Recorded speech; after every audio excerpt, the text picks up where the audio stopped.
yang dikatakan sebagai Yahudi Bani Israel, dan siapakah yang dikatakan Yahudi yang non Bani Israel ataupun disebut sebagai Yahudi Zionis. Baik, sejarah awal yang dirakamkan oleh Allah Subhanahu wa ta'ala di dalam Al-Quran sebagai contoh. Kalau kita mempelajari dan menelusuri sejarah para anbiya, yaitu sejarah para nabi, sejarah para rasul, dan sejarah para utusan-utusan Allah, maka untuk melahirkan dan mengeluarkan kelompok daripada nasab ataupun salasilah keturunan Bani Israel, kita harus berpegang pada satu kedudukan yang paling kukuh, yaitu merujuk kepada Nabi Ibrahim alaihissalam. Baik, bila kita sebut tentang Nabi Allah Ibrahim di dalam sejarah ataupun literatur Islam, kita mengetahui bahawa Nabi Ibrahim ini berasal daripada bumi Faddam Aram ataupun disebut sebagai bumi Babylon. Inilah bumi asal yang dihuni oleh Nabi Ibrahim alaihissalam sekarang dalam wilayah geografi perbatasan negara Iraq. Di sinilah Allah mengutuskan Nabi Ibrahim untuk menentang kesombongan, untuk menentang seorang makhluk Allah, seorang maharaja yang bernama Namrus. Yang ini sedia maklum bagi kita dalam sejarah.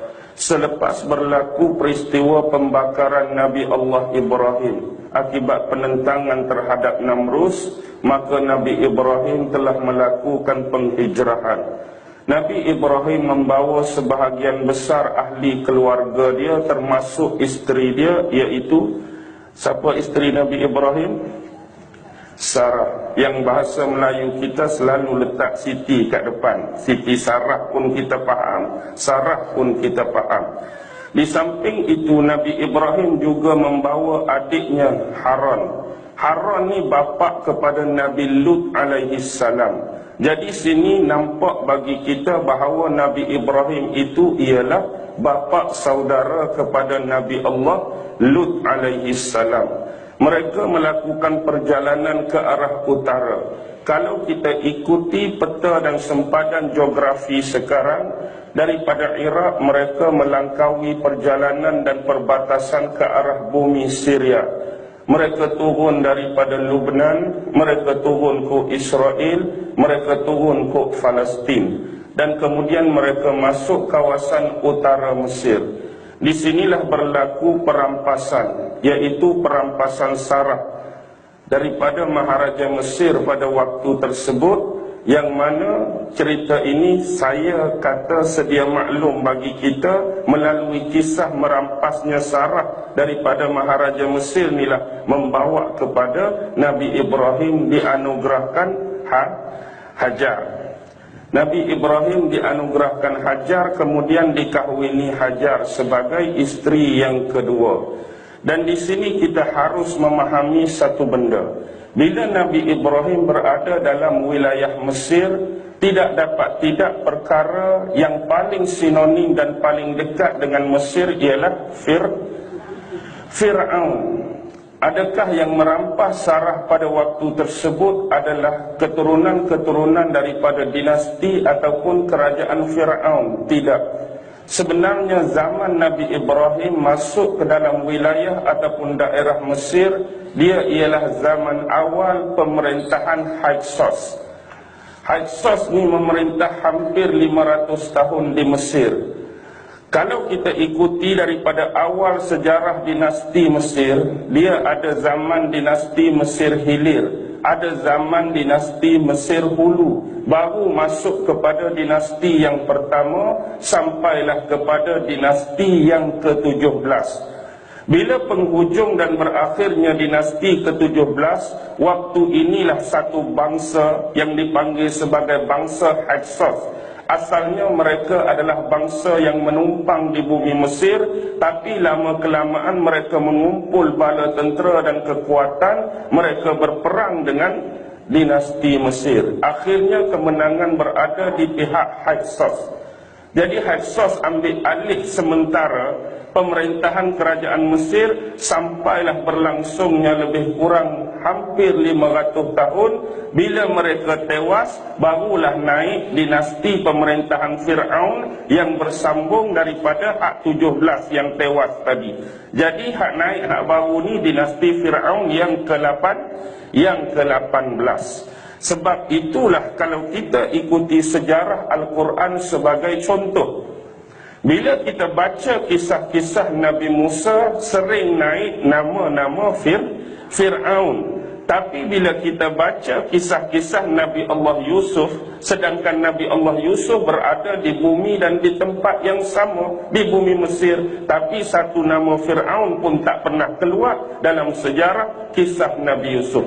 Wah, sebab zaman Nabi Yusuf ialah zaman pemerintahan Hyksos, bukan zaman pemerintahan Fir'aun. Jadi Fir'aun pada zaman Nabi Allah Musa adalah Fir'aun ketiga pada dinasti ke-19, merujuk kepada Fir'aun yang bernama Ramses II. Walaupun demikian, ada perbahasan-perbahasan yang panjang kalau kita ikuti ciri-ciri Fir'aun yang terdapat pada zaman Nabi Musa. Ada yang mengatakan, terutama dalam tafsir Ibnu Katsir, mengatakan bahawa Fir'aun Nabi Musa bernama Al-Walid bin Mus'ab. Tu yang pertama, nama dia Al-Walid bin Mus'ab.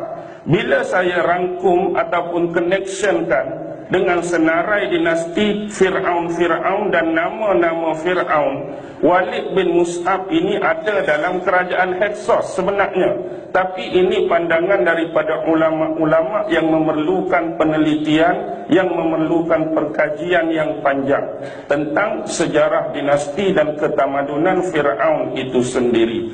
Jadi secara ringkas, dapat hajar. Bila dapat hajar, kembali semula ke bumi Kan'an. Bila saya sebut bumi Kan'an, agak-agak di mana Kan'an ni? Kan'an tu merujuk kepada Palestin sekarang. Itulah bumi Kan'an. Jadi saranan daripada Sarah, yang Sarah ni mandul. Sarah ni tak mampu untuk memberikan zuriat kepada Nabi Allah Ibrahim. Bila dah dapat Hajar, maka Sarah sendiri yang menyarankan kepada Nabi Ibrahim supaya memperistrikan Hajar. Baik, bila Nabi Ibrahim memperistrikan Hajar, dalam tempoh waktu yang singkat, Hajar ni mengandung. Cuba bayangkan perasaan seorang isteri, memang dia yang suruh kahwin dua, tapi dalam keadaan dia ni mandul, hak suruh kahwin dua pula, muda lepas tu mengandung pula. Bagaimana perasaan dia? Kecemburuan itu tinggi walaupun isteri di kalangan Nabi-Nabi dan Rasul. Akibat kecemburuan tersebutlah seolah-olah Sarah ingin memisahkan Ibrahim dan Hajar. Lantas ini ditunaikan oleh Nabi Ibrahim dengan membawa Hajar ke satu tempat lembah yang gersam yang dikenali sebagai Bakkah. Hari ini kita sebut sebagai Mekah. Di sinilah ditinggalkan Hajar dan anak yang masih kecil, iaitu Ismail. Jadi berlakulah peristiwa lari-lari anak tu yang kita buat dalam ibadah haji dan ibadah umrah yang dinamakan sa'i di antara Safa dan Marwah. Kemudian kembali semula ke bumi Kan'an, tinggallah dua beranak tu. Jadi kembali semula untuk tempoh beberapa tahun, kemudian datangnya malaikat memberitakan hal yang mengembirakan bagi pasangan Ibrahim dan Sarah, bahawa Allah akan mengurniakan kepada mereka anak. Jadi daripada Sarah lahirlah Nabi Ishak. Baik, bila sebut Ishak ni dalam bahasa Ibrani bahasa Arab bermaksud yadhak. Apa maksud yadhak? Yadhak ni ketawa. Ketawa sebab apa? Sebab pertama kali Sarah menerima perkhabaran bahawa dia yang mandul, dia dah berusia lanjut ni, tiba-tiba Allah nak bagi anak, Allah nak bagi mengandung, seolah-olah lepas menerima perkhabaran tersebut dia ketawa. ketawa kegirangan kerana seolah-olah ini suatu perkara yang tidak disangka-sangka bagi diri dia. Jadi Nabi Ibrahim melalui Sarah adanya Ishak, Nabi Ibrahim melalui Hajar adanya Ismail. Sekarang perbezaan dia antara Ismail dan Ishak, siapa lebih tua? Ismail confirm lebih tua sebab dia lebih awal lahir lagi sebelum dihantar oleh bapaknya Ibrahim ke Mekah. Dan dalam fakt sejarah, beza antara umur Ismail dan Ibrahim ialah Ismail lebih tua 14 tahun daripada umur Nabi Allah Ishak. Jadi selepas berlangsungnya peristiwa tersebut, sekali lagi Nabi Ibrahim menuju ke bumi Mekah. Waktu ni umur Nabi Ismail lebih kurang 17 tahun. Waktu kali kedua inilah berlakunya perintah daripada Allah supaya Ibrahim dengan dibantu oleh anaknya Nabi Ismail supaya membangunkan kembali Kaabah buat kali yang kedua. Di atas base yang lama, tapak yang lama, foundation yang lama. Kerana sejak zaman sebelum Ibrahim ni, sejak zaman Nabi Adam dulu dah ada Kaabah, dah ada binaan. Walaupun tidak secantik zaman Nabi Ibrahim, tidak sebesar zaman Nabi Ibrahim, tidak sekukuh zaman Nabi Ibrahim.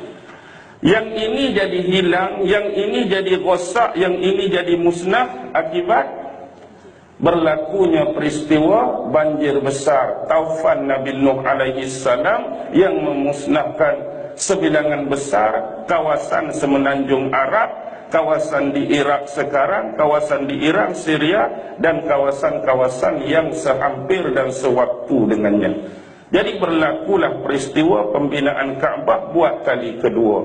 Bila yang Nabi Ibrahim nak buat ni lebih besar, yang Nabi Ibrahim nak buat ni lebih tinggi, jadi bila sampai peringkat hak atas-atas tu, Nabi Ibrahim tak sampai, tak capai tangan dia nak letakkan batu-batu asas binaan Kaabah. Jadi dia ambil satu batu besar, dia letak tepi Kaabah, dia panjat atas batu tu, minta Ismail tolong pas kat dia batu untuk dia bina. Jadi lama kelamaan akibat dia duk naik turun atas batu tu, melekatlah bekas tapak kaki Nabi Ibrahim. Jadi bekas tapak kaki itulah yang kita pergi Mekah sekarang ada duk di sudut depan antara rukun apa ni? Rukun Hajar Aswad dengan rukun rukun Iraqi. Dengan rukun Iraqi itu ada depan tu sikit makam Ibrahim. Bagi kita orang Melayu ni yang sinonim sebut makam ni, kita duk ingat ke? Kubur. Tapi pasal apa? Bulat, pasal apa? Kecil. Rupa-rupanya makam di sini bukan merujuk kepada kubur, tapi makam ni ialah bekas tapak kaki Nabi Ibrahim sewaktu membina binaan Kaabah bersama anaknya Nabi Allah Ismail dulu. Baik. Sekarang ni, daripada Nabi Allah Ismail kita tahu jurai salasilah dan nasab ini melahirkan Nabi Muhammad sallallahu alaihi wasallam. Okey. Dari jurai Nabi Allah Ibrahim menerusi Ishak.